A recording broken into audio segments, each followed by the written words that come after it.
اسلام میں مرنے کے بعد دوبارہ زندہ ہونے پر ایمان رکھنا بہت اہم عقیدہ ہے۔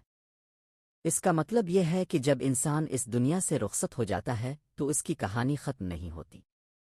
ایک دن اللہ تعالیٰ دوبارہ سب انسانوں کو زندہ فرمائے گا۔ زمین اپنے اندر چھپے ہوئے تمام انسانوں کو باہر نکال دے گی۔ ہر شخص اپنی قبر سے اٹھے گا اور میدان حشر میں جمع ہوگا۔ اس دن نہ مال کام آئے گا، نہ اولاد، نہ دنیا کی طاقت، صرف اعمال ساتھ ہوں گے۔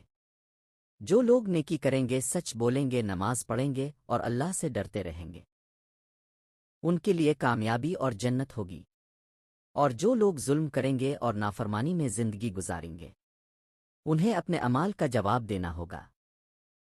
بعد الموت پر ایمان ہمیں ذمہ دار بناتا ہے۔ یہ عقیدہ ہمیں یاد دلاتا ہے کہ ہر بات لکھی جا رہی ہے، ہر عمل کا حساب ہوگا۔ اس لیے ہمیں چاہیے کہ ہم اپنی زندگی کو آخرت کی تیاری بنائیں، نیکی کو اختیار کریں اور برائی سے بچیں، کیونکہ اصل زندگی موت کے بعد شروع ہوگی۔